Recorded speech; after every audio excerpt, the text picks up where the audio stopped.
This is Things Police See, First-Hand Accounts, with your host, Steve Gould. Welcome to the podcast that interviews active and retired police officers about their most intense, bizarre, and sometimes humorous moments on the job. I am your host, Steve Gould, like the gentleman said. Thank you for joining us, everybody. Thank you for coming back. If you're a serial listener, I always appreciate that. And if you just found the show, thank you for taking a chance and clicking on it. I think you're going to like it. I interview, like the intro said, I interview police officers, the men and women, about their most intense and honest. They're honest and unedited when they tell these stories, and that was the whole point of the podcast. I asked 5 questions. We talk about whatever comes up, but I always try to ask the 5 questions. The first call that gave you an adrenaline dump, got your heart going, a strange or bizarre thing, the most intense or terrifying call, a heartwarming encounter, if they've got one, and also advice to new candidates, which is a real popular one. So that's kind of how the show is laid out. I really appreciate all the recent rating and reviewing going on in Apple Podcasts. We're up to 900 and I think 40 something 5-star reviews, which is amazing. I want to get up to 1,000, so I'm not embarrassed anymore. 1K is really where I need to be with the big boys. So if you guys can do that, I'd love it. The show is brought to you, as always, by Patreon supporters. If you want to help keep the lights on and you really love the show, you've heard a bunch of episodes and you want to do something for it, the Patreon is the place to go to do that. There's a patrolman, there's a sergeant rank. They both come with 2 different things, little benefits to them. There's like a Facebook page that only you'll have access to, or it's a Patreon page, but it's like set up like Facebook. You get what I'm saying. You'll get early access to interviews and a bunch of other stuff. Total access to me. You can ask questions that I'll ask on the air, things like that. So that's been doing really well, and it's really great. And if you can't afford it, don't worry about it. The show's going to remain free always, so as many people can hear it as possible. But if you really love it, that's the place to show your appreciation for. So today, I'm excited about our guest. I've been trying to get her for a while, for a minute. I wrote her a message, I think on Twitter, which I never use, and I think she said she never saw it, and it was kind of like just she popped up in my feed. She's done some amazing things. She speaks nationally and internationally. Just seemed like she'd be a great guest. I imagine she got a lot of messages, so I kind of ignored it. And then recently I was like, she popped up again, and I go, I'm going to try again. So I just wrote to her, help a brother out, and she wrote back, of course I'll come on. I missed the first message. So I'm super excited to have her. She's done some incredible things in her life so far, and I'm sure there's many more to come. Because of that, I'm just going to read her intro because that's the best way to do it without botching it. So Officer Ann Carrizales, Ann began her career in the military with the United States Marine Corps in 1991. In 97, Ann made history as she became the first female to represent the United States Marine Corps in amateur boxing. In 99, she became the U.S. Women's National Champion in her weight division and was ranked number 1 in the country, number 2 in the world, if you can believe that. In 2010, Ann joined the Stafford Police Department, working special assignments such as FTO, a rape aggression defensive instructor, that's a RAD instructor, police trainer, worked as a crisis negotiator for the SWAT team, and while working at Stafford in 2013, she was involved in an officer-involved shooting where she was struck in the face and the chest, and continued to push on, showed some serious perseverance there. We'll hear about that, which is incredible, and has received the LE Purple Heart, the Congressional Badge of Bravery, the IAWP Medal of Valor, and many more awards for her heroic acts. She's currently a reserve or part-time officer at the Meadows Police Department, training in gang awareness, opiate addiction, and sex trafficking. And I have to mention also she is a wife and a mother. She is currently traveling the country presenting the Fight After the Fight series, and super honored to have her. So without further ado, let me bring on Ann. Ann, welcome to the show. Hey, how's it going? I'm so happy to have you on the show after all those times you ignored me on Twitter. Thank you. I have really, if I gave myself a life report card, my social media grade would be kind of low. I have to do better there, but I got time for that. So I apologize. I missed it. I missed several messages on there. You're not the only one, and I have to just get better at checking the inbox there. But yeah, I'm just I'm glad we were able to make it happen. Me too. I'm just teasing. Twitter is the absolute worst. It's a cesspool. I have a Twitter for the podcast, and it's got it's gotten me like 0 views, 0 fans. It's just everything the way Twitter is designed. Unless you have like a serious following, it's not even worth doing. But Yeah. joking, of course. And you've had an incredible career. I mean, you've done some really cool things. Where I have to ask you, when growing up, have you always been kind of a rough and tumble woman? Where have you always been kind of a tomboy? Oh yes, yes. That comes way from the very beginning. I've always been rough. I have a big brother. I have a baby brother too, but I have a big brother that was instrumental in molding me that way. My dad, I'm the daughter of an old war fighter, a U.S. Army veteran. Did a tour in Vietnam, and while he was in the Army, got out, joined the Marine Corps. I like to say he got smart and joined the Marine Corps. And my big brother ultimately joined the Army as well. But they were just, they didn't let me be soft. They taught me to be tough. They taught me to navigate through things. My older cousins, who were more like brothers to me, I was always playing tackle football and Right. wrestling and doing all the rough stuff, and I just loved it. I've always loved it. I'm very much a woman. I love being a woman, but I just love to do all the tough shit too. So Yeah, it's great. I love it. yeah. It's so cool. So let me ask you, kind of we were talking about briefly, Marine Corps boot camp, police academy. Which one? I know which one was worse. Although I know you probably enjoyed both of them in a way. Well, nothing tops Marine Corps boot camp in my book. You could never change my mind there. Marine Corps boot camp is a level of transformation personally and physically, professionally. I mean, just you name it. That is in my opinion unrivaled. But I also have a unique situation where I didn't actually go through a civilian police academy. Oh, really? Interesting. Correct. I had so many years of experience under my belt in law enforcement through the military, that the living in the state of Texas allowed me to um, do what is called a basic supplemental peace officer course. I could Oh, do that interesting. online. I did it online. That, with my experience, I had to provide all this documentation, but the state will grant me permission to challenge the state exam. So that's what I did. Good for you. I challenged the state exam, thinking, I could do that, and not really realizing how much I was biting off there. I bet. There was a time there where I thought, oh, I might have bitten off a little more than I could chew, but I did that. I did the supplemental peace officer course, and I knocked that out really quick, and then I just studied my little behind off and challenged a state exam, and that's how I became licensed in the state of Texas. It wasn't easy, but it was certainly, I just love the challenge of it. So, it was certainly worth it to go that route. And if I had the opportunity to do it, I was going to try, and I did. So That's here I awesome. am. I love that about Texas. There's more than one way to skin a cat. In the Northeast, you have all these little states, and they're Right. horribly married to their police academies. So you can, and even some cities won't accept other cities, and they make you go through again. And really, if you've done the job like you had, and you can pass the test, you already have the essence of being a police officer. Policing, correct. Isn't it Correct. beneficial to everybody to not make barriers to get people on if you have someone who's trained? So that's a really cool story. Right. And I'm partial to Texas, of course. Policing in Texas is they still let you be the police over here, more or less, compared to the Yeah, other states.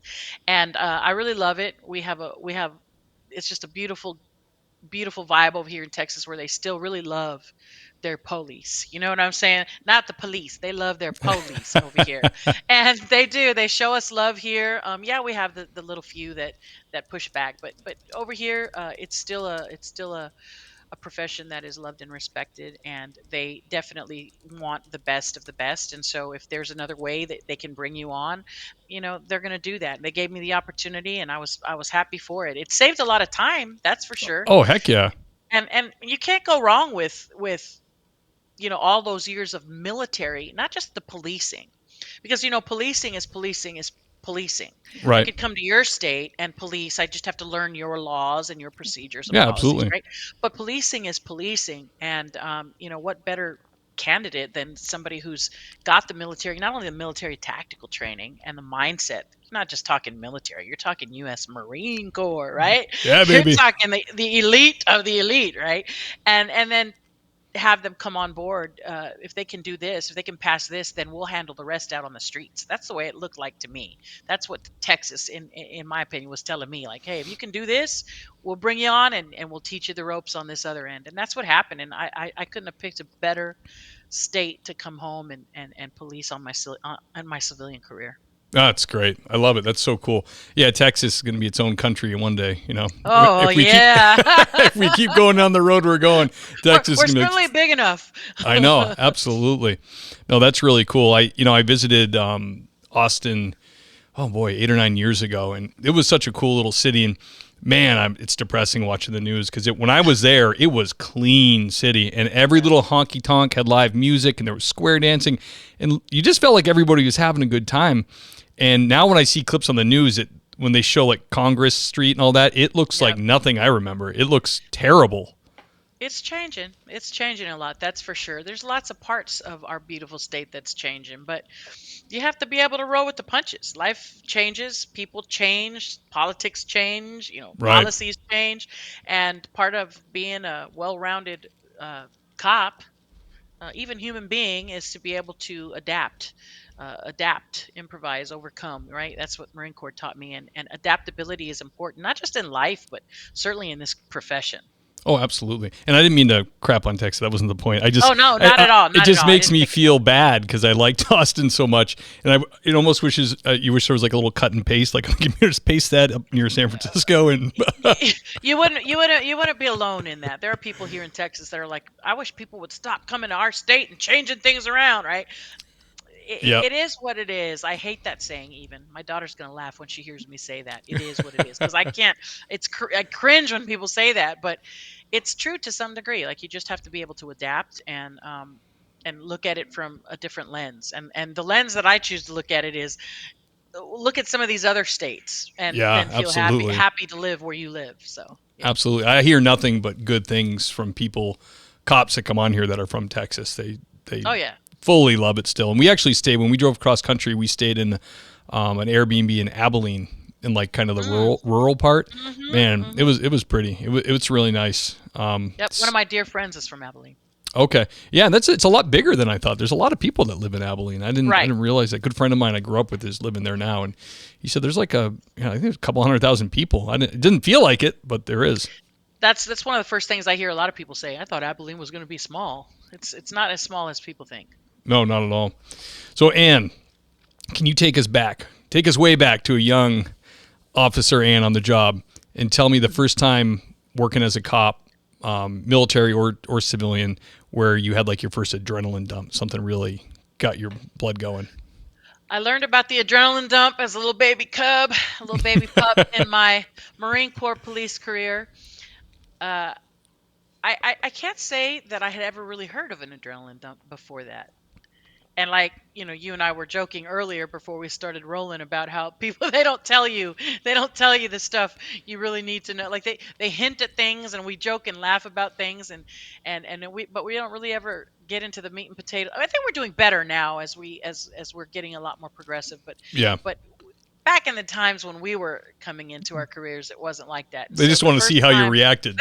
they're watching you because they know, oh, this is the first time she's going to run and gun, and we're going to see her, basically her nervous system take a crap on her, and she's going to have Right. this adrenaline dump. And I did, and I remember that the first time. I don't even remember the call so much as I remember the moment of it. Just I I do very well on night shift. I always have. I guess by nature I tend to be a night person more than anything. Yep. My I dad do was like some of that. my He did overnights forever. Didn't bother him. I don't really, not were there nights where I was tired, of course, but for the most part I really didn't have trouble working through the night. And so I was like that, of course, as a newbie coming in. I was just bright-eyed and bushy-tailed all Right. through the night. I think that's probably what they got such a kick out of, is because I was never really like snoozy on duty. And and we ran somewhere priority. I don't remember where and what it all consisted of. I know that we probably did a little hands-on, and that was about it. Nothing major, but at the time for me it was major. Yeah. And I remember getting in the car and getting very quiet. That's another thing nobody's ever accused me of being, is quiet. So I got quiet. I was not chatty, and then my partner starts giggling. My what you would call an FTO out here in the civilian police world. In the military, it's they didn't really call them FTOs or trainers or anything. You're just a boot getting broken in. This is just your boot. You're a boot, and that's it. And Yep. everybody gets their dibs on trying to teach you something. And I'll never forget, he looks over at me and he starts giggling. And I kind of like look over. What are you laughing at? Yeah. It was my first experience with it. He starts laughing. He's like, "You're sleepy, right?" I was like, I can't keep my eyes awake. I was like, I don't know what happened. I felt a little nauseous. Yeah. I was trembly, and I didn't understand it. And it was the first time I heard somebody say, "Ha ha, you're having a dump." So we stop off to get something to drink, and of course, all the guys come over, and Yep. they're just taking their turns, poking fun at me for having this adrenaline dump. Uh, the experience of it, like how incredibly lethargic that I felt. Mm. It was I couldn't control my eyelids, is what it felt like. I couldn't Yeah. control the trembling that was still present in my fingertips and in my legs, and I didn't want to speak of it. But Mm-hmm. once we had that moment of everybody crowding around and taking jabs at me, if you will, learning that this is what happens. It's called an adrenaline dump. It happens when your adrenaline spikes up and you run hot going somewhere or doing something, and then the fog of it clears and you come back down. You're supposed to come back down to rest and digest, right? This state of homeostasis, what I like to call the namaste, right? Right. The, and it didn't happen for me right away. I Yeah, didn't. the early ones usually don't. They kind of, it's like, it's like It burning your lasted. body's on nitro. So you're burning this Mhm. fuel that's like your Right. body's like, geez, where do I put this? So your major muscle groups get jumpy and you get your hands are shaking. And I think Right. I think it's why cops die younger, Oh unfortunately. well, I would agree. So Yeah. I'm glad you brought that up too, because one of the things that I wished that I would have had more of, and you and I again just talked about this, is yeah, okay, let's joke about it, let's laugh about it. It's a rite of passage for them, right? They get to make fun of the new boot, and Right. Someone eventually laughed at them, they're going to laugh at you. I made fun of the new boots later on in my career, right? Right. But at the end of the day, I wish that we would have taken it a little farther and said, okay, yeah, you're having this adrenaline dump, um, but this is why you're having it. I don't think maybe they even really knew. Uh, there was no time for all that back then. It's like, don't worry, it'll pass. It happens. It's normal. You'll be all right. You Yeah. know. And then going home thinking, well, I'm going to fall right to sleep, but you still have that residual juju from the adrenaline that's Yeah. pulsating through your body, and you have trouble going to sleep. So none of that I understood, and in fact it would be decades later before I ever really started to do the investigation, if you will, into what goes on in the body when you're having those adrenaline dumps, And it's so because it helpful to affects you. know. Isn't it so helpful to know that this isn't unique. You're not going through something people haven't gone through. This is your body's normal Right, reaction, and you're going to grow some calluses, and either you adapt to it or you just won't do it anymore. You right, won't do the job. right. But It'll physically make you ill. You will have, right, medical issues. You have to be able to adapt to it. And I think for me back then, that young, because I was 18 years old when I joined the Marine Corps. I'm not anywhere kid, near just a 18. baby. I'm not. Yeah, I was a baby girl. I'm not anywhere near 18 now, right? And it's funny because I'm 49 as we sit here. I'm 49 years old. At 18 years old, these things happen, these experiences, these introductions, if you will, to adrenaline. At least it was the first time somebody was bringing my attention to it. It's not something I noticed before, but it would be not until I was 40 plus that I would start to really truly learn about the effects of this on my body, on my overall wellness. Yeah, And my gosh, all those years in between of going like this, right? with yeah, the your ebb and with your flow. cortisol levels and your fight responses and your fear responses, and what that could do to somebody's system, to their body.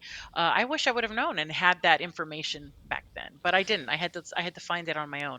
Nowadays, they're starting to give that It's information a a little lot bit better. more. Yeah. And I think the advent of all the mental health issues in public are actually, it's a terrible thing, but it's actually helping police because they're recognizing mental health in everybody now. Like they're looking at these professions. And I think that, people don't get it. Like, because when a normal person has a fight or flight response, those are the things they do. Either you're going to fight somebody or you're going to get out of there. There's a shooting, whatever, you're out of there. A Right. cop has to show up, internalize that, and also think. And Yes. fight or flight doesn't allow thought unless you can control it.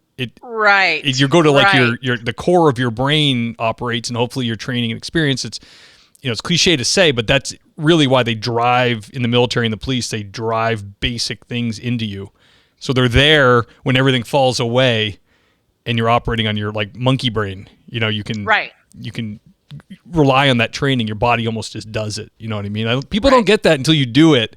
And then you're like, oh my gosh, this is kind of rough. I think who I think has a better grasp of that than probably the average bear is our competitive fighters. Yeah, that makes And this is sense. because I do come from a competitive background. You have to, Yeah, or you're not going to win. You're just not going to win, right? Um, Competitive fighters, you've got your martial artists, your MMA fighters, your boxers, anybody who's ever competed, even you look at football, like it's contact, it's combat, right? Athletes who have had to navigate that journey will understand it. You have to rely on your ability to utilize critical thinking under massive, copious amounts of that's stress, so under true. pain, Yeah, under attack. Look at the because the boxer, fight goes right? on and on. It's not like just a scrap and then they pull you apart. It's Right. like a I long mean, tactical thing. right. How successful would I have been able to be in my fight career if I just caved to the adrenaline, if I just caved to the stress response and the effects, of stress on the Yeah, body and the physical pain. There's no way. You have to learn how to fight through that. You have to learn how to maintain that mental focus. I do my best work in my personal life and in professionally. I do my best work under that level of stress. Um, I get laser focus in that interesting. situation, and I think it has a lot to do with my childhood, with my career as a military, trained Marine, from my fight career. And I think I just took all of that into my police career, and it's done nothing but serve me. I was Yeah, really blown away by how much of that I drew upon, particularly in my two officer involved shootings. I bet. Yeah, it's funny you say that because it made me think back to like times I've been in fights and as a cop and then just scraps as a college kid or whatever. And I never got to a point in a fight where I was like being tactical. It was always like 75% afraid, 25% angry, and then you just hope you win so you're not embarrassed. You know what I mean? Like Right, that right. But that's raw, right? that was That's raw, yeah. And they don't because street fights don't last. It's not like it's either you get knocked down or knocked out, and hopefully nowadays they don't stop. They will stomp your head. But it used to be even when I was in late '90s, early 2000s. Once the guy was down, it was done, and people would pull you apart and say, "Don't, he's done. right, Don't beat an right. unconscious person." You know what I mean? It's not like that now. No, it's scary. It's even Yeah. scarier now. But yeah, that's I always when I was in California, there was a bunch of boxing gyms, and I thought, what a good way to test your mettle a little bit, to see like get into that a little bit, and kind of that's one area of my life where I've lived all over and traveled and done a lot of different things, and I've pushed myself. But that's one area I haven't is like the fighting arena. You know what I mean? And now I'm 43, so I feel like I'm kind of old. No, don't say Some that. kid beating me Although up. I understand, I understand that you feel that a lot. You feel that a lot longer than you did, say, when you were in your 20s, right? Well, I have to tell the podcasters, Ann doesn't have a single wrinkle on her face. And if you told me you were 25, I'd be like, yes. So I know they say black don't crack, but Latino don't crack either, or Latina, because my ex-husband's black, and I was just having this conversation with my daughter yesterday, because my daughter obviously is biracial, and I call her my little Blexican. And I said, you got great genes, like you got Yeah. You got your daddy's genes, you got your mama's genes. You're going to be just fine. We were talking about that yesterday. Don't take that Um, melanin for granted, folks, because no. I am a redhead and I've got nothing. I can't go in the sun. My wife is half Portuguese, so Oh, wow. my daughter has a lot of European in her, but she has the Portuguese genes too. So she actually gets like browner, and it's like I'm like, thank goodness you got it. You know what I And mean? Because you with your ginger I got the complexion. big hat on. When I was at LAPD backgrounds, probably 2/3 of the guys I worked with there were Latino guys, and great group of guys and ball busters, of course. And we'd go to the taco truck and they'd be like, "Oh, don't forget to invite Ginger Man. Oh, do we need his parasol? Is he going to be okay?" It was like I was constantly, they had to protect me from the sun. And my two sons are like, my Like middle child he's like powder. I'm like, oh man, like sorry, dad. buddy. Yeah, you got it, buddy. Well, thank you for that compliment. I will take it. I will take it. I am I'm happy to grow older. I am, but I don't want to look like I haven't slept in 10 years, you know what I mean? Right. So I'm thankful for my mama's good genes, my daddy's good genes, and I'll take it. I will Yeah. take the No, win you on look that you one. you look great. I'm not just blowing smoke. And I got good advice years ago from a buddy of mine was dating a girl, and her dad was older than us, obviously, and he looked like younger. And the first thing he told us over a few drinks was, "Don't be ridiculous. Moisturize your face." Mhm. Because some woman had told him that years ago, and because Yep. men don't do that stuff. You know what I mean? No. We just get out of the I shower dry and like. I have got to tell you, if there's one thing my mother always, always, always harped on with me, it was, keeping my skin clean. Yeah. Don't sleep in your makeup. It's nasty. It's going to ruin your skin. I didn't always listen because I, like many young girls, was, lathering myself, especially in the 80s, lathering myself up with baby oil I remember my sister doing that. I'm like, you're gonna to fry. lay out and get that gorgeous glow of in my skin.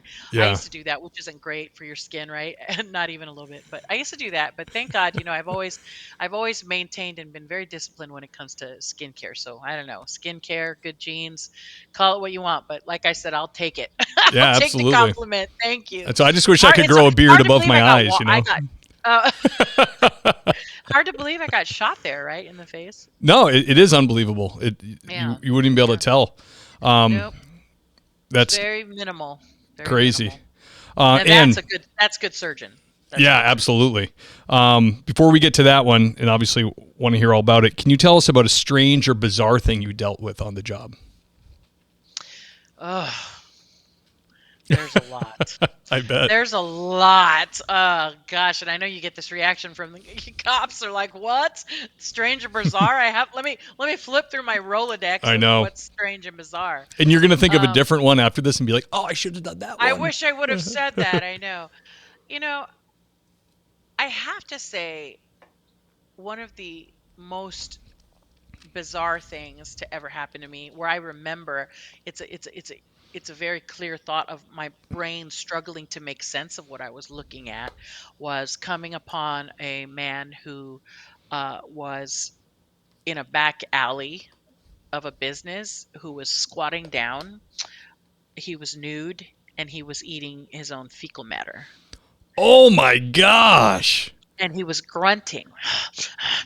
It was just my brain could not for a minute. It was like a stutter step, like when Fred and Barney hop in Fred Flintstone's little car and he wants Right. you see the little Yeah. feet pitter patter and the car doesn't move until a little bit later. That's what my brain felt like it was doing as it was trying to That's a horrible thing you just put my process mind this. in. It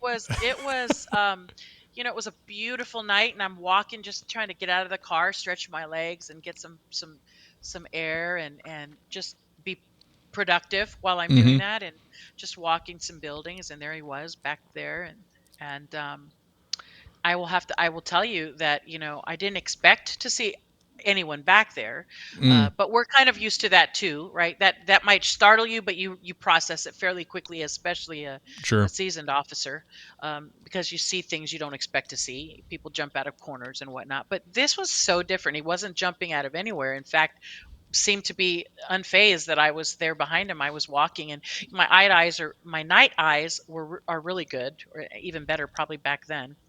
And I'm looking down. I see something down there in the shadows, and I could hear the. I Oh, was like, gosh. "What's that?" Right? And I just went. I just click, click, put the little light up there, click, Instantly regret it. and and he's squatting like he's, you know, I don't even know how to look, like he's squatting over, almost like he's squatting over a toilet bowl to take a dump, right? But he's squatting there, and he's nude, and his hair is all matted out, ratted up, and Yeah. he looked feral. You know what I mean? Like a feral And human. yes, and I saw it, and I'm looking, and he went, and he turned around and looked right at me, Ugh, like a zombie. and it was the weirdest. I remember going, "Hey, hi," or something like that. Right. Uh, Yeah. What do you trying say? to, because my brain is like, stay calm. You talked about that monkey brain. Well, that's what Right. happens when you start to work off of emotion, right? Right. Fear, anger, things like that. And I just looked at him like it was normal. I was like, "Hey, how's it going?" Like he was supposed to be there. And I started to back out, just back out, Yeah. just backed out, Carry and on. carry on. I'm not. You go ahead, enjoy your dinner. I'm not. Who am I to intrude? Who am I to intrude? No, sir. Yeah. Oh, Yeah, hell no. very Hell no. bizarre. Yeah. Very, very, very bizarre situation. That's Scary. I crazy. don't scare very easily. Never really have. My dad, he used to he gets his pleasure from scaring us, and I get pleasure out Oh, of that's a scaring dad people. thing because I I get the pleasure of love scaring my it. kids. Yeah. I love it. But I don't, Daddy could scare me, but I don't scare very easily. And that scared me. That was Yeah. weird.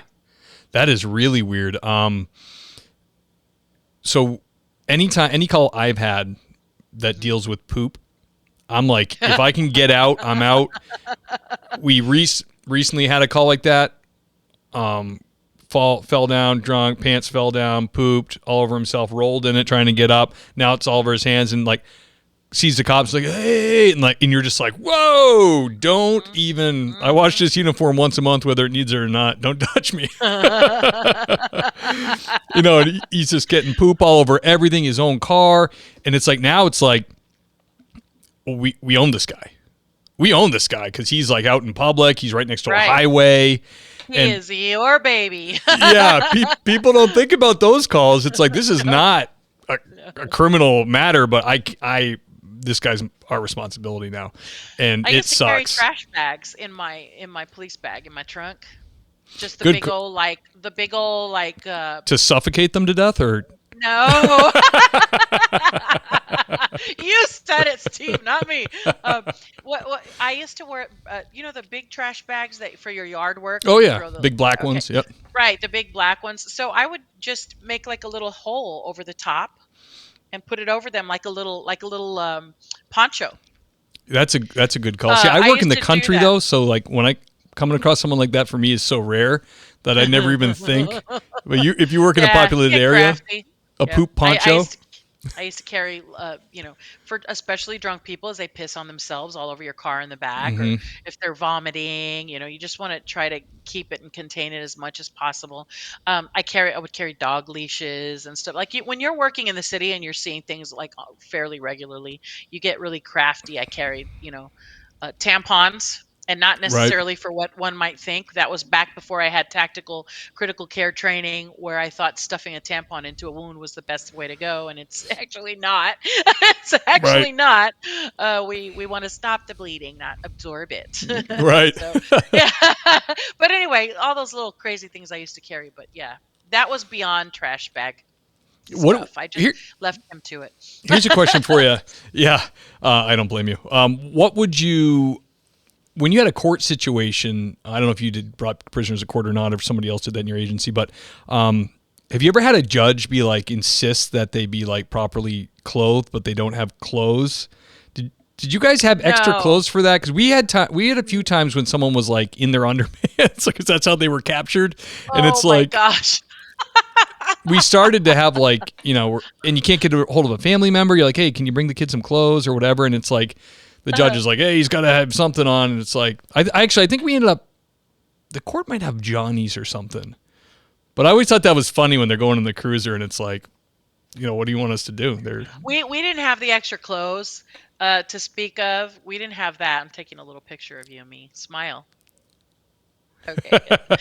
We didn't have the clothes to speak of, but we did have to go to court, of course. But we didn't have. I've never been in a situation in court where we were responsible to get them clothed or anything like that. No, not us.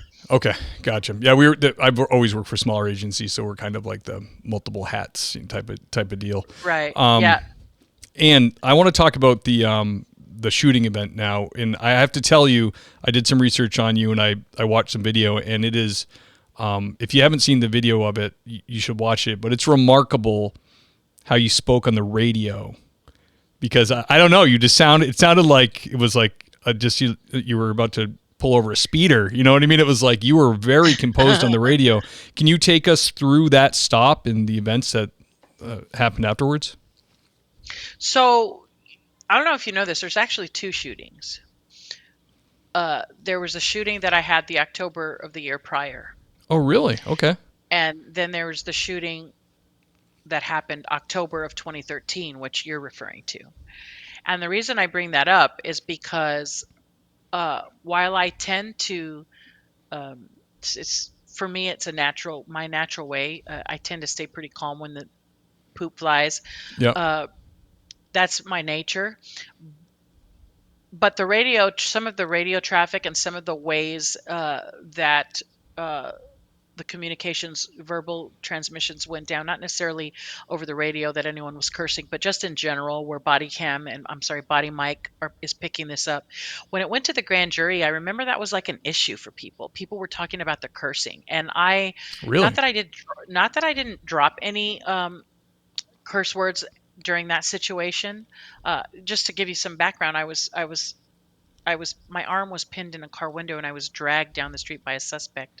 Then I Wow. was thrown from the vehicle, and I utilized my firearm to obviously stop this threat, and he was shot through the windshield of his vehicle in the face. Now, obviously, you can imagine this situation is chaotic for everyone Of involved, course. right? Yeah. But I remember that when it went to the grand jury, there was like I was no build. It was justified, but there was a civil trial because the suspect's family they sued me for excessive force. It went nowhere. It ended up Unbelievable. going nowhere, but he did do it, and I remember throughout that process, uh, this was a thing. Like the cursing came up a couple times, more than a They're couple not of times. human beings. Like, Right, mind right. your Like when you were language. cursing. Right. And I mean, I wasn't the only one that was on scene. There was a couple of us. It was just me and another my partner of mine, and so she's cursing, I cursed, he cursed, but I remember feeling not proud of that. Like I I felt like it was ridiculous to even why are we talking about it? But Right. I do remember I didn't like it. I didn't like the way it sounded even when I heard it, I get which it. is crazy. Yep. And so, anybody who knows me knows I have a potty mouth. I do, but I don't like cursing to come over my police work, where other people hear me talking like that. I don't like that, and I don't like to wear clothes that have cursing on them or bumper stickers. Like for as potty mouth as I am, I don't. Those are the two things I don't like. I Okay. don't like it to I'm with you. creep into my police work, and I don't wear it on clothing where everybody can just see it. That I don't like. So I remember when the second shooting is going down, I had a lot going on, but I remember having a very cognizant thought of do not curse. Wow. Just do not curse. That's crazy Uh, to me. yes, it is crazy. I think of it now and I think it's crazy, but it's one of the, there's a million things going through your mind Sure. when something like that happens. And that really was one of them, is like, just watch your mouth. Because I can tell you that internally I was I was going bananas. I bet. It's unbelievable. I mean, you took 2 rounds, right? Right. Um, Right. and you were Face and chest. what were you pulling him over for? What was the stop for? So there were some minor traffic infractions there to justify a traffic stop, um, traffic violations. But my stop, while I was stopping I was mine, as I used to say, I always say it's more from an investigatory standpoint. That's the contact I was making at this point because this suspect's vehicle sat at the stoplight that had cycled green to red a couple of times and never moved. Oh, So I caught eyeballs on that from way farther south of them on a long stretch of road at that time of the morning, 3:30 or so in the morning. There's not a lot of traffic out, so you can see all the way down the way to the stoplight, right? So I'm watching this, and that's what got my attention is why is this car sitting there? What initially caught my attention is something very tiny. The left blinker was on, and the car facing south, coming from the north side of this road facing south, the car was not in the left turning lane. mm, It was actually in the fast lane facing southbound at the red light. So I figured as I'm watching this car, uh, before it even sat through the two go cycles of the traffic light, I thought, well, maybe he's going to turn left from the wrong lane and then I can just make a contact, and see what's going on there. But then the cycling of the lights happen and he's still not moving. So of course, like any seasoned officer, you're going to start to go through the list of what you could potentially be dealing with. Drunk guy passed out at the light, vehicle trouble, medical emergency, all of which would constitute a contact. You need to check to see what's right, going on. So that's what it was. For me, it was more from an investigatory position, but also there were some traffic violations, cars that had to go around because he's now impeding traffic. He's sitting there at a green light. He's not moving. So there's a lot going on there. But for me, it was more of what are you up to? right. Do you need my help? Are you having a medical emergency? Yeah, it could be a community Are you caretaker thing. Who knows? Yes, you never know. And it has happened where you see things like that happen and somebody's literally, in the middle of a panic attack or they've passed out or they're in a diabetic coma. You just never know. And for Right. that reason, you should always, initiate that contact and check. And that's what I did. Okay, so you stopped him and he pulled right over? No, he No, did, right? they Initially? actually he rolled slow. We call it slow rolling over here. I don't know what y'all call it, but Hmm. he kind of slow rolled past a couple of areas where he could have stopped. And again, from an officer who's been out there for a while, doing it for a while, I know that a lot of times people at night they don't want to stop in dark areas. So I figured, okay, let me give him a Right. little time to find a well lit area to pull over. Because people are told But now it's okay to find a safe area, and then they'll just keep right. going and going, and you're like, well, Right. You don't get to try to make it home because you're drunk and you think, I live right there. that's If I could safe. just make My it right house. there, I'm safe. Right. Yeah, you've probably seen it. They get out of the car like, I live right here, but I live right here. I made it. No, it doesn't work that way, buddy. But so I'm thinking of what it could be, or maybe he is having some car trouble and he's just trying to make it because he knows if he stops, he's not gonna start again, and he doesn't have the money to pay for a tow. So there's a Right. lot of things that you're going through, cycling through. And utilizing all of the tools of pre-attack indicators and the way they're driving and just anything your brain is doing what it's supposed to do. It's taking in the information through the eyeballs and it's processing that information, and then of course it's going to do what it's going to create levels of priority for information. Sure. And so that's where I was at for the little while that they passed through some well lit areas. Now when they're passing well lit areas, I can toss that one out. A Right. well-lit area is no longer a possibility. So you're using the process of elimination all the while you're communicating with dispatch, you're driving, you're watching. I don't think most people know and understand everything that is going on in the car with a cop when they're doing something as basic as they call it as a routine traffic stop. Right. What? I know. Because we see how routine my traffic stop went, right? Yeah. So yeah, there was a lot going on there. So when you made the approach, what was that like? What did he have to say? The approach was a lot of, just a bunch of bullcorn, you know, uh, all of the red flags were popping up for me at this point. Now that I have made contact with the vehicle and the occupants in the vehicle, there's 3 men in this car. I'm talking to the driver. Uh, all of the signs are there, from not answering the questions to the stuttering, the stammering, uh, the excessive movement in order to create distractions for me to bring my attention off of whatever it is in the car that he doesn't want me to pay attention to, and focus on things like him waving his hands around just animated like, and Right. hanging his head out of the car, and just all of the things that he's trying to do to distract me, because he needs me to be distracted. He knows at this point that the front seat passenger and the rear seat passenger are both armed, as well as he's armed, and that he's instructed them. I don't know this at the time, but he knows this. He knows that he has instructed them, that whoever has the first shot at the officers is going to take it. And so Wow. this is what he's waiting to happen, which ultimately does happen. And was it the passenger in the front seat that took the first shot? Did you do all the Correct. shooting? Correct. The front seat passenger whips around in that front seat passenger seat and comes through into the back seat. If you guys are trying to get a visual on this, just imagine, for those of us with kids, and if you don't have kids, you've been a kid and you've probably had to get your ass beat from the front seat Right. to A the little back seat. smack to the But back. imagine it's the mama turning around in the seat, coming into that back seat to whip you up because you don't know how to act. That's kind of what he did. He whipped around, he comes in Good through, visual. ends up in the back seat, and it's all very quick.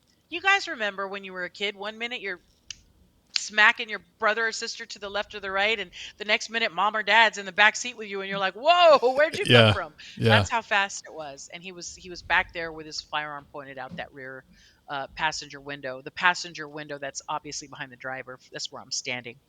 And shot me with the first bullet that hits me, which was here to the left cheekbone.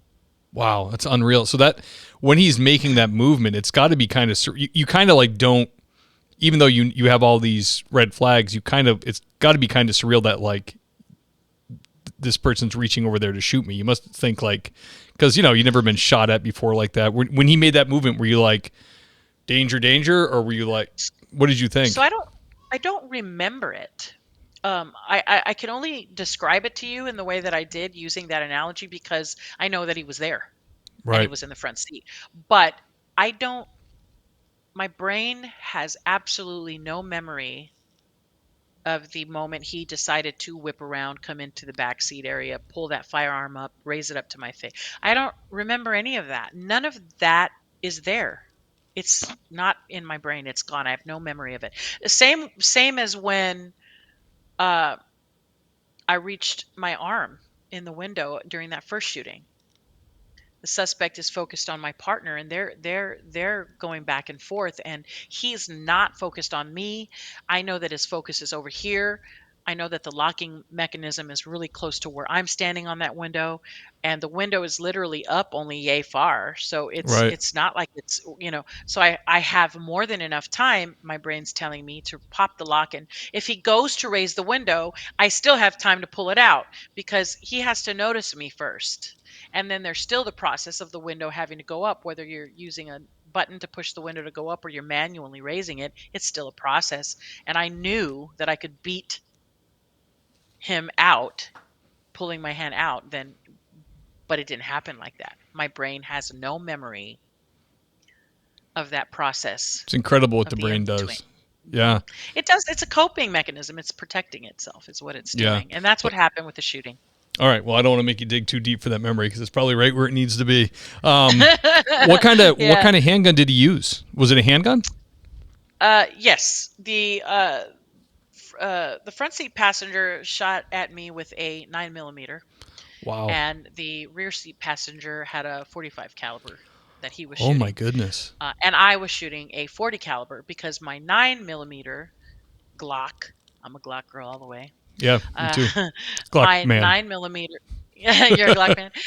My 9 millimeter, well, there you go. Hey, sponsorship, Glock. Yeah, I know. I wrote to him once and it didn't go anywhere.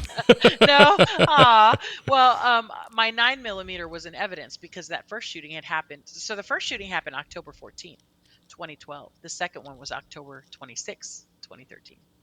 Wow, that's insane. Yeah.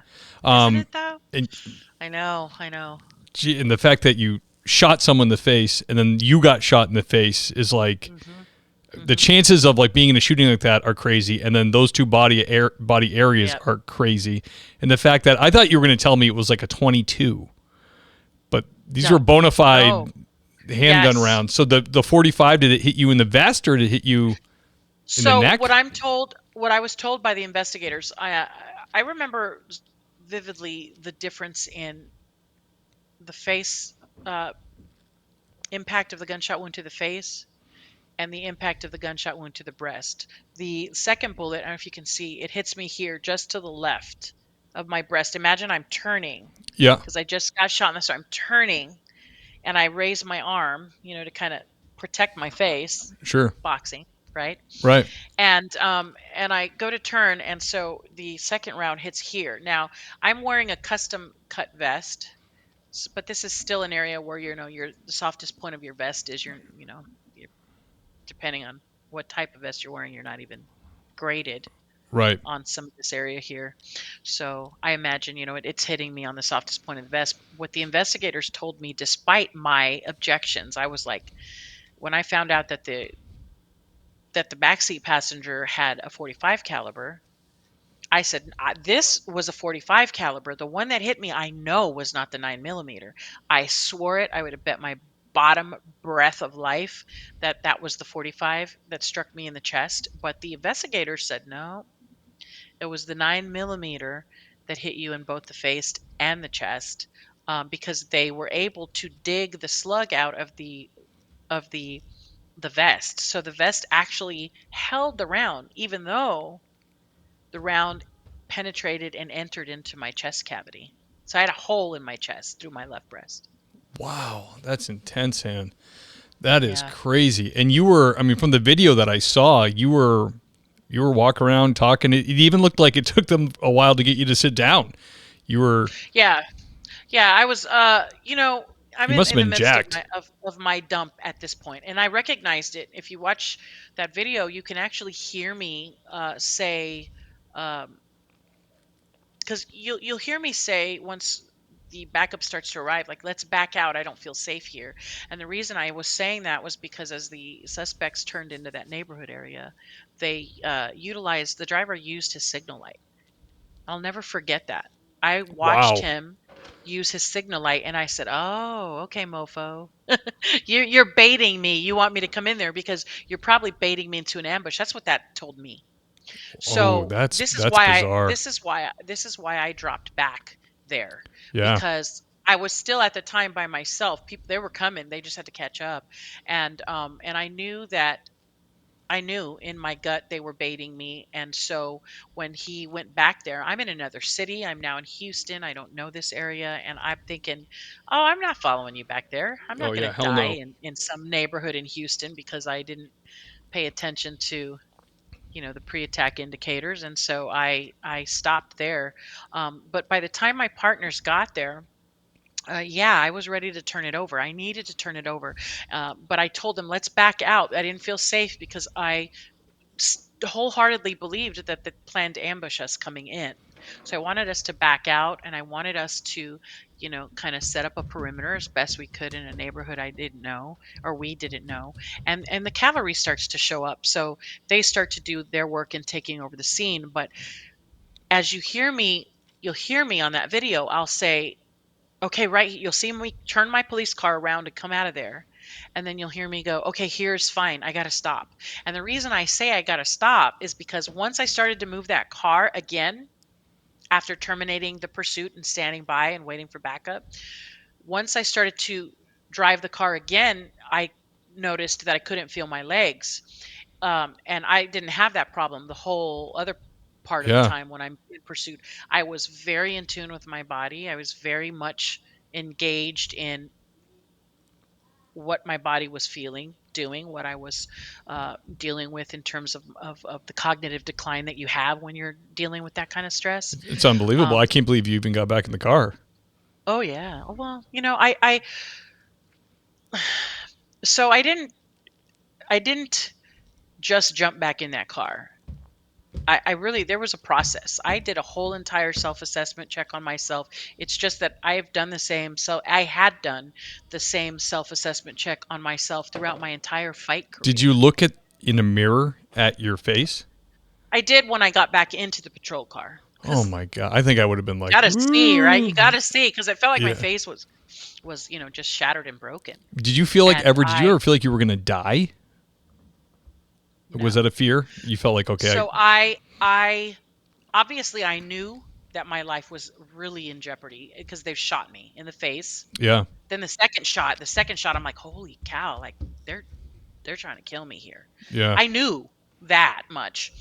But did I have the fear that I was going to die? As soon as I did that self-assessment check of myself, I took all my fingers and I did this with my fingers, both of them, and I did this and I did this with my tongue, which if you're listening and not, can't see me, I'm basically dragging my tongue across the top of my teeth and the bottom of my teeth. I wanted to make sure that my teeth were still intact so that I knew that at least my teeth weren't obstructing my airway and I could breathe. I also did this to ensure that my jaw was still intact because again, it yeah. Who just feels knows? broken. My face felt like it just broke. The whole face Yeah, because is you got to what imagine it felt. all those foot pounds of energy from 9 millimeter, Right. your head absorbed. So there must Correct. have been tremors that just went all through your brain, Oh everything. gosh, my brain, my probably the most debilitating part of that, it's extremely painful, but obviously I didn't let the pain that didn't debilitate me, right? What was debilitating for me for a couple seconds there was the ringing in my ear. That ringing. Oh, yeah, Oh the tinnitus from the gosh. gunshot. That was so loud. It was so loud. It just kind of stopped my entire nervous system for a second. It felt like. Yeah, But I did look in the mirror. I did do that a self-assessment check. I did engage immediately my deep breathing. And look, this is all stuff again. I say this when I'm presenting all over the place. I say, look, I know there's a difference between taking bullets and taking punches, obviously. But the body's response to both of those things is not really that different. that's incredible. I would have been like, "Take me to the hospital, you idiots! I've been shot." Yeah. Oh, I mean, I totally knew after the self-assess that I was still in the fight. and Wow. um and I had a job to do. Let's just face it, these were dangerous guys. I Yeah. didn't even know this. I don't know if you know this, but these guys, at least the driver and the front passenger, they had killed a young man weeks prior to my contact during a botched armed robbery, and that very night they ended up in the city of Stafford because they were coming off a robbery spree in Houston. Wow. And were they captured that night? Yes, well, one of them was captured that night. The other two were outstanding for another week or so, and then we did a press conference. I was shot on the 26th. We did a press conference on Halloween. I'll never forget. And they were caught within, I believe, within about 24 hours of this press conference. Houston Crime Stoppers. They doubled the Yeah. reward money from 5 grand to 10 grand, and they were captured through tips.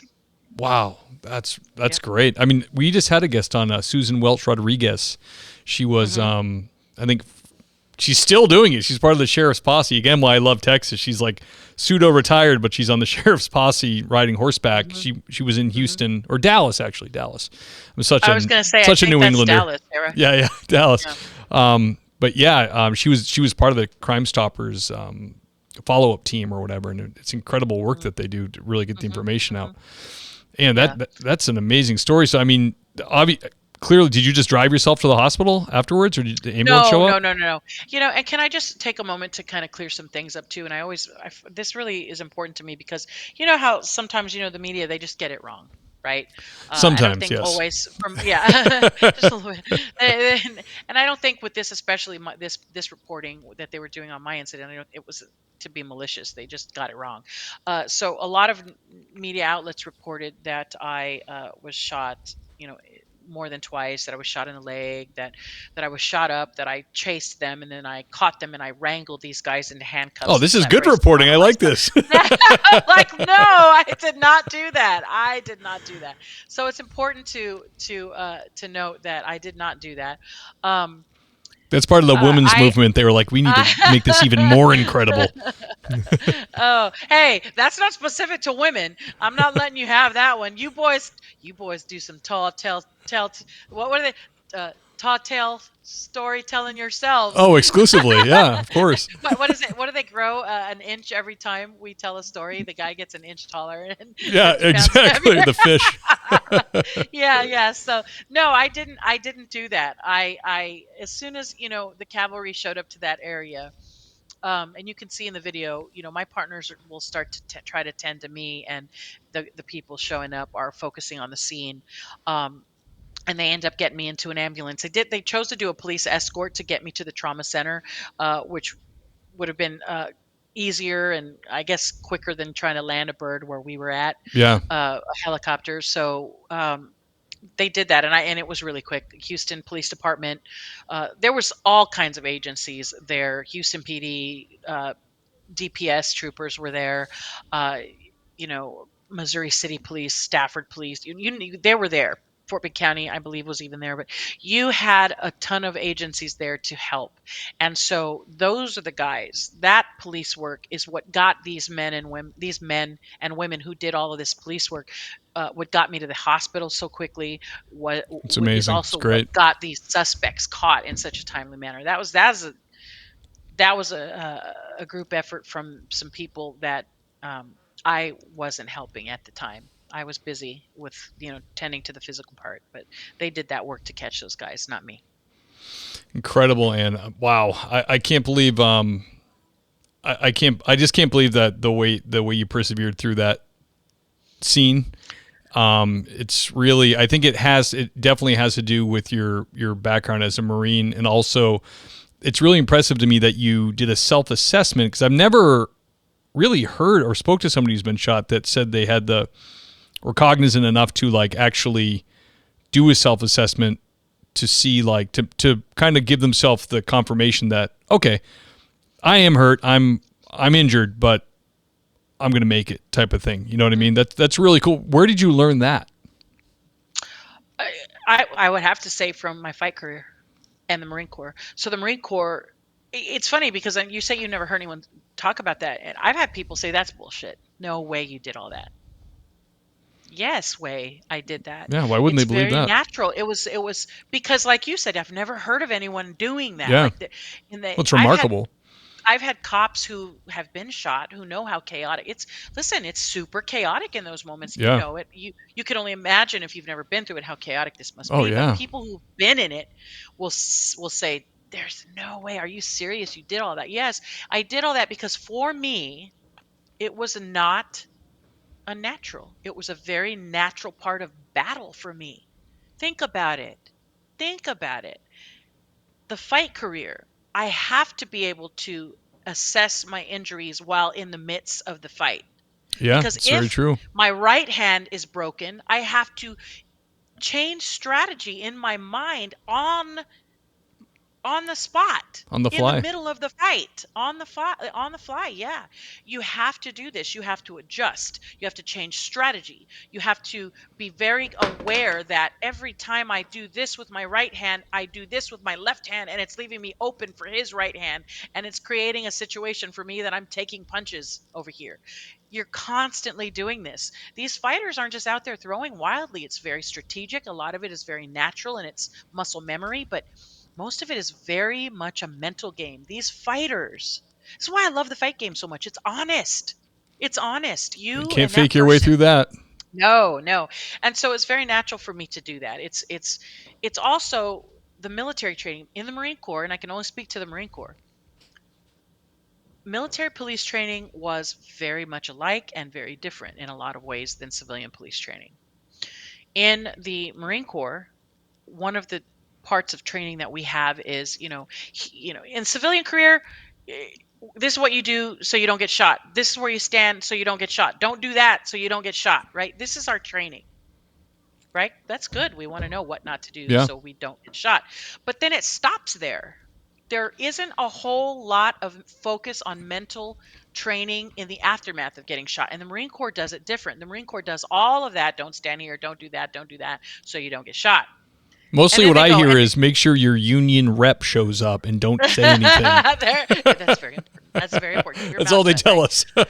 But in the Marine Corps, it's like, okay, now when you get shot, this is what you need to do Right. to stay alive and to stay in the fight, to stay alive and to stay in the fight. Because in the Marine Corps world of training, you don't stop fighting until you don't have a pulse or you're literally unconscious.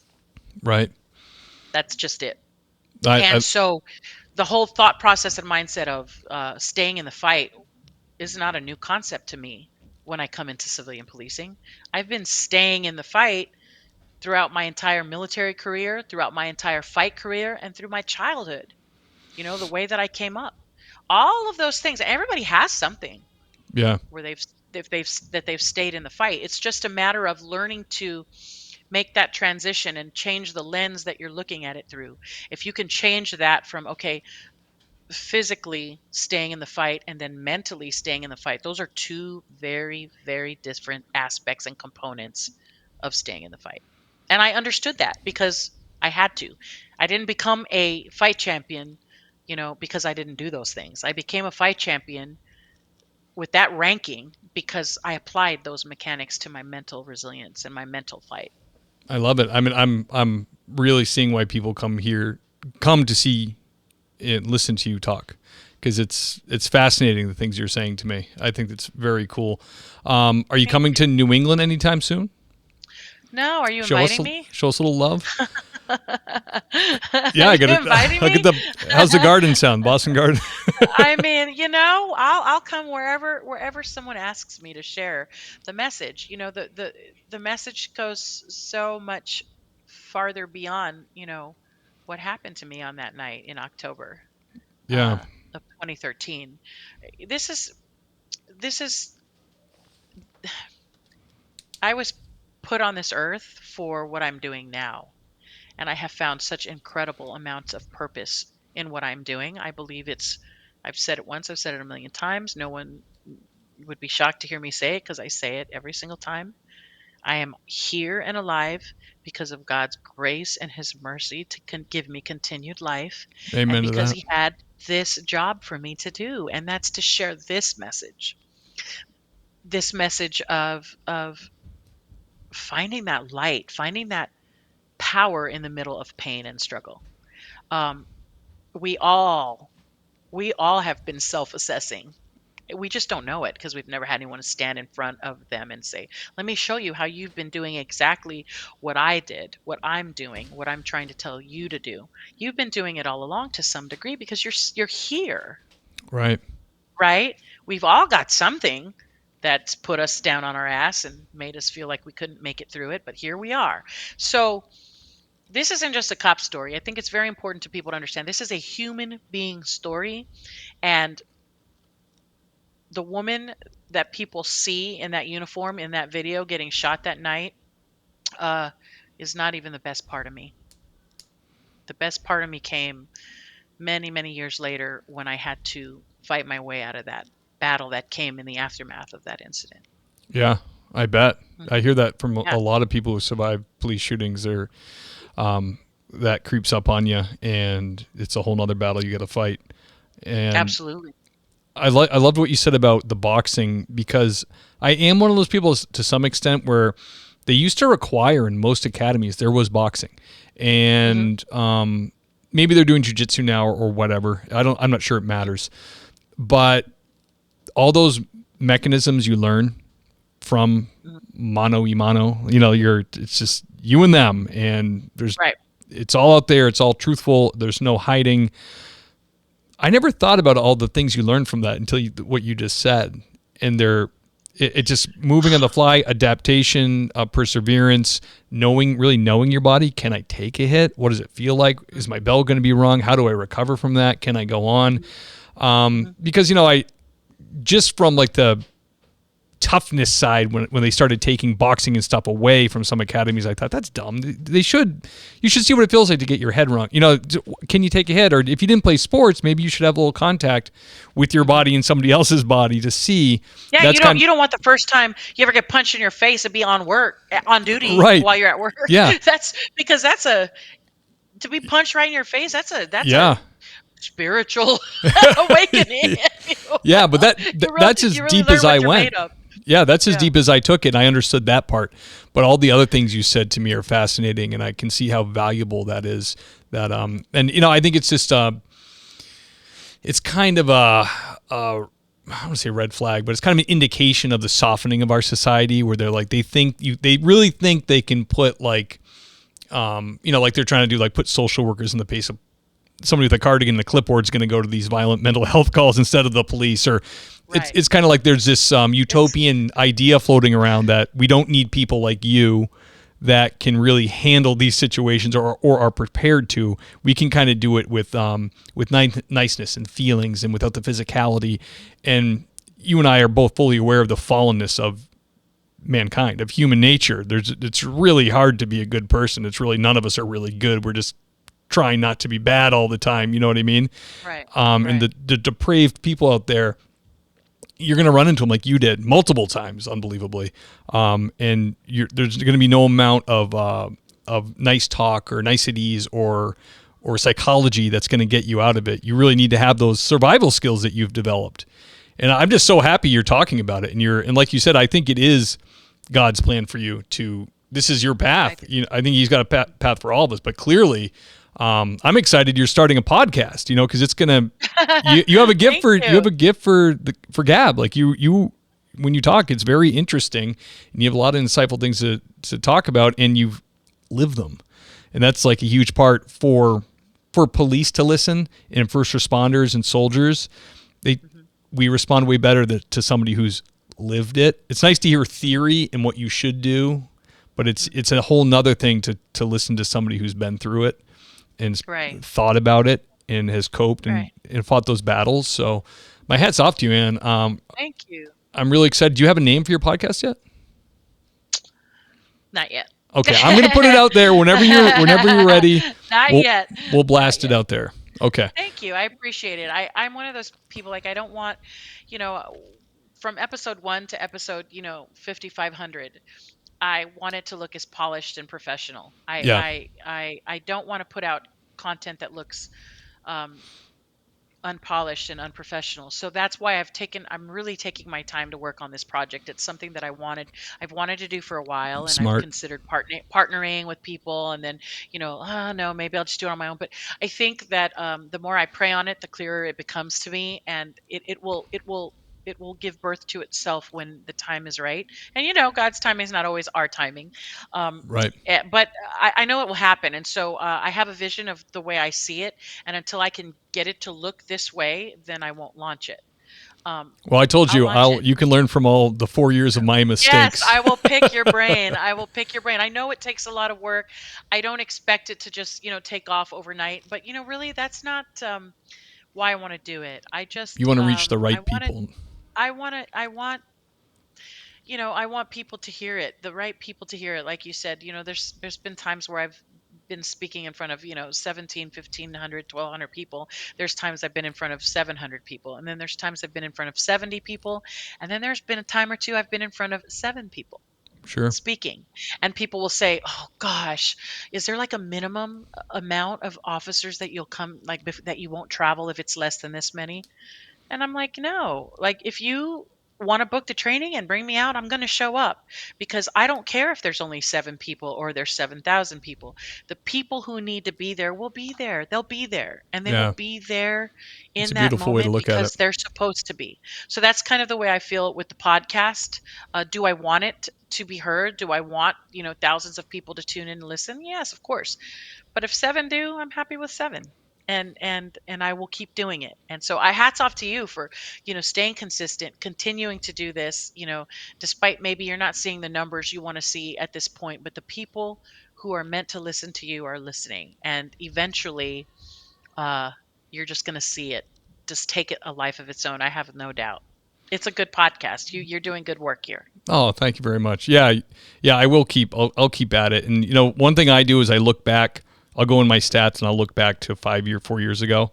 Then I look at now and I go, if you told me I was going to be here, even though I wish it was wildly more popular, if you told me I was going to be at like 45,000 downloads a month in 2018, I would have been like, no way. That's a dream of Yeah. mine. You know what I mean? But now then when you get there, you're like, well, geez, it could be better. I want more. I want Exactly. more. Give it Don't to we me. just do that all the time? I want more. I know. It's funny because I don't, like I said, God, I don't work my social medias like I should. Um, I would probably have a lot more of a following if I did that, but it's, you know what? Uh, I love that because that's exactly how I feel about social media. Well, the right people are hearing us right now, and the right right. people are hearing that. Wow, you mean I am doing the same thing you're doing? Yeah, to some degree you are. You Yeah. are. Everybody has that. You just got to tap into it. Yeah, that's great. I love that. Well, when you get the name and you're ready to go, we're gonna blast it up for you for sure. We'll put it Thank you. everywhere we can. And we will revisit. yes, absolutely. And we have 2 more questions. I know I've had you over an hour, but Okay. it's been really great. Okay. I don't want to keep you too long. Do you have a positive or heartwarming story from your career? I absolutely do. Great. It's actually related to, and I have a lot of really great heartwarming stories. But this one really sticks out. So this is also related to the shooting. And for those of you who've ever heard me speak, and even just now on this podcast, you know that I'm a God believing woman, and I'm a praying woman, and I pray a lot. I'm probably one of the most neediest people on earth. God's probably like, No, you I again, am. So, Yeah. what my story is, the best heartwarming one is that, for a while after this happened to me and to my family, I struggled a bit with the why of it. Um, Not, so much why. Oh, why did they shoot me? It was more of like, why did this happen? What am I supposed to do with it? What am I supposed to be doing with this, Lord? Because I feel like I'm screwing it all up, and I don't see there's not a purpose. I'm just hurting, and my family is hurting, and I'm hurting the people I love, and I'm physically hurting, and I'm emotionally hurting, and I don't see the lesson in it. Why? So that why. And as I navigated along the journey, there were signs along the way that showed me, gave me the whys.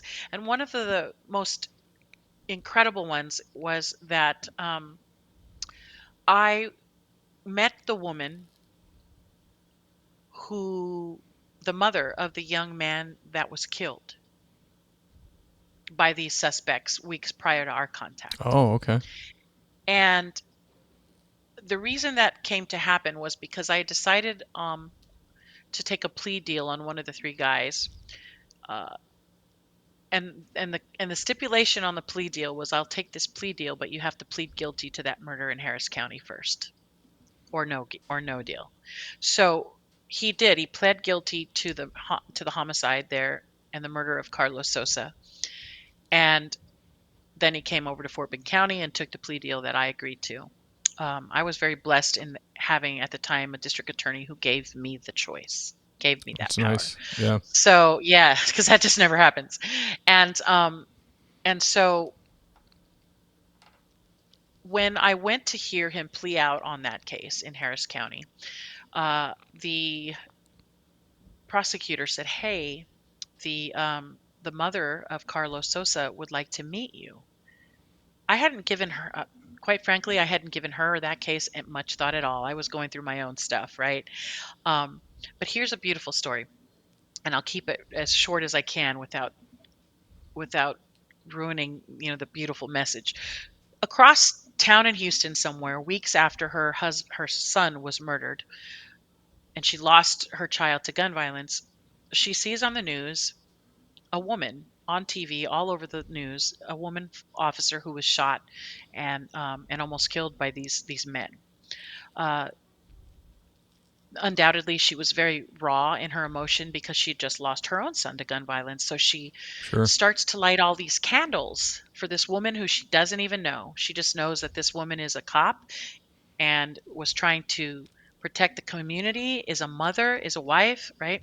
So she feels very connected deeply to this, and so she begins to light candles. She's Catholic, and she begins to light candles and pray and pray and pray just insistently on for me. That's And I don't awesome. know her and she doesn't know me. She has no idea that the men who shot this woman that she's watching on the news are the very men who killed her son. No idea. Wow. That is not known to her. That was not known to me. This was years down the line. Uh, so now her son's gone, and she's praying for this officer. And sometime down her her son's murderers are indicted on capital murder charges, but the case is very weak. Outside of the gun that they used to kill Carlos Sosa is the gun that one of the guns used to try to kill me. That's the only connection. There are no witnesses, and you know as well as I do, that's just not enough, right? So there was a very big chance that she might have never seen justice for the murder of her son. So when I accepted this plea deal, and the stipulation was that he had to plead guilty to that murder, um, she wanted to meet me. And I walked in there and she looked up at me when I came in the room, and I'll never forget. And it still really brings a lump to my throat. I'm a big old sap as it is, but this brings a lump to my throat because when she looked at me, if I could describe to you the look on this woman's face, it was just the way she looked at me made me uncomfortable because it was almost as if, because she was saying to me, tú eres un ángel. She was saying, you're an angel. You're an Oh, angel. You're my angel. When the connection was made that the very woman she was praying for this whole time would be the woman that would bring her son's killers to justice. She was unreal. blown away. I didn't know the story that she'd been praying for me this whole time. She tells me this on the spot. She grabs my face. She's looking at me. She's crying and she's saying, I've been praying for you. I've been praying for you. And she's telling me this whole story. And I am blown away by it. Needless to say, I was very moved, and as I'm leaving the courtroom that day, it hits me like a ton of bricks.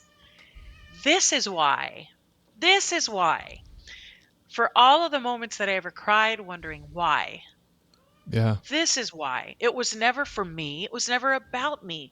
It was always about send me, the verse, right? Yeah. It was always that God needed someone to go through this. And this is my belief. This is my personal belief, my own aha moments. God needed somebody, and he chose me to do this because he knew that in doing this, I would chase and that we would eventually catch and that we would get the killers of Carlos Sosa off the street who had been robbing and victimizing people and God knows what else that we don't know about. And it was always about her in that moment, that woman saying, thank you. You did that for me. Thank you. And so I've had moments of that, many more moments of those why moments along the journey, but that has to be my most feel good story of hope is that cops, guys, sisters, brothers, sisters, you may feel, why the hell am I doing this? Yeah. Especially in the now. Why Sure. do I do this? Why do I do this? Right? Just remember, you might not have had your why moment yet where you know why, where it was revealed to you what you've done. So keep fighting the good fight because when it does get revealed to you, it's an indescribable feeling of hope, even for me. So that's my feel good story of hope. I've like you, I've probably helped hundreds and thousands of people and saved lives here and there, but you don't ever really get to have that moment of here, look what you've done. And Yeah. I got to have that. So at least where this incident was concerned. So it was a beautiful moment. And it's the first thing that came to my mind when you asked me that question. That's beautiful, Ann. Thank you for sharing that. That's a Mhm. wonderful story. My goodness. The last question I have for you is a very popular one. A lot of emails about it. A lot of people who are, on the fence about police work or are going through the process. They're in backgrounds. They want advice. They want the guests that come on this show with all their experience to give them some pearls of wisdom on moving forward with being a police officer. So what advice would you have to the new officers or the candidates out there? It's very easy for me. My advice would be, do not make your ultimate professional goal, we all go home.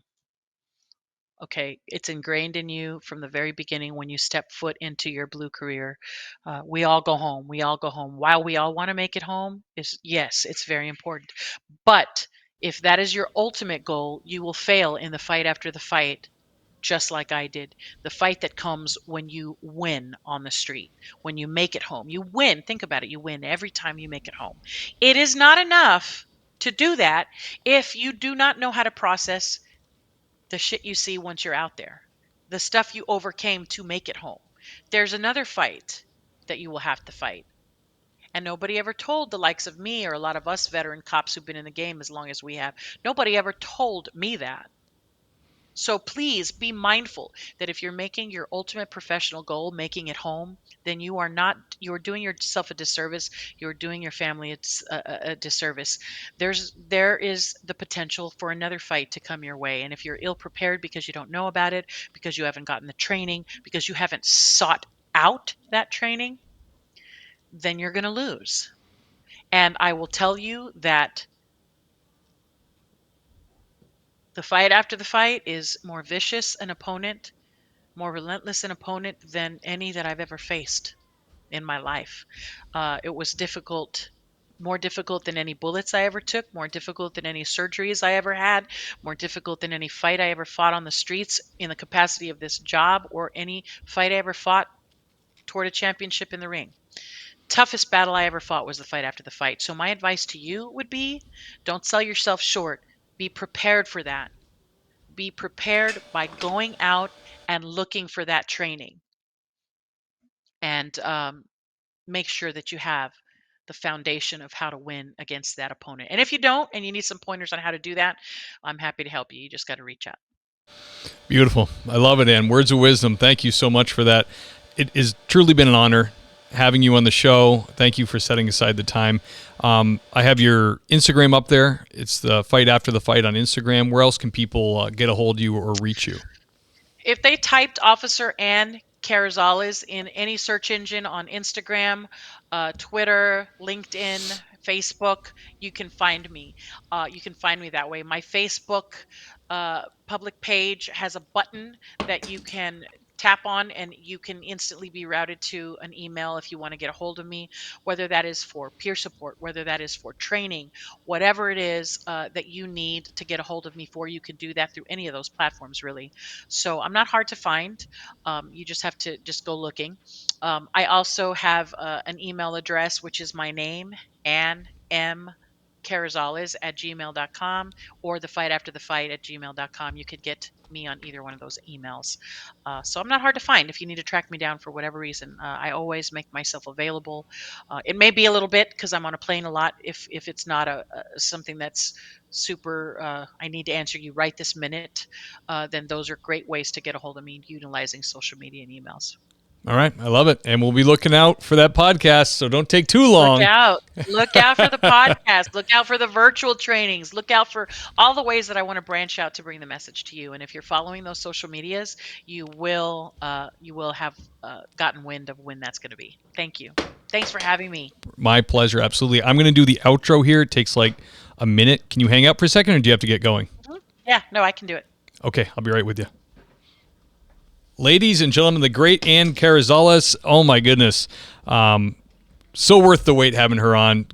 Incredible story, and just wisdom and great advice coming out through the whole interview, I think. I mean, it was really great. Maybe we will have to try to get her up to New England and enlighten these folks up here. Guys, today is the part of the show when I thank the Patreon sponsors, the Sergeants. Who I'm talking about is the great Sarah Pomeroy, Andy Biggs, Greg Gadboy, Adam Mihawk, the great Chris June, Gary Steiner, Jake Pinedo, John Shoemaker, Lauren Stimson, the handsome Lane Campbell, Seth Wright, William James Long, that's Deputy William James Long to you, James Rose, the great Tony Fahey, Ben Peters, Braden Walker, Corey Payne, Jason Lau, the great Mike Wynn, Nathan Gowan, Sasha McNabb, the great Scott Minkler, Tammy Walsh, Sean Clifford, Dennis, because he just put one name, Motor Cop Chronicles, The Iceman, George Tessier, Nick News, Scott Young, the great Tom Connell, ladies and gentlemen, Wayne Miller, Burley Boards, that's Dan Carlson, Doug and Kelly Newman, Joe DeVries, Dave Ellman, the great Elliot Sykes, Holly Vanover, Richard Tolles, Brittany, the music restart screwed me up, Brittany Sibbs, Christian, doesn't want me to say his last name, and Jace Crow. Guys, thank you for the continued support. I can't thank you enough to the Patreon people. You help me pay for the website, the software I use to record this, the what it costs to store the podcast up in the cloud. All those bills are completely and totally covered, and then some. And I truly appreciate it. I couldn't do it without you, so thank you for that. And guys, that will be it for this week, so we will catch you next time.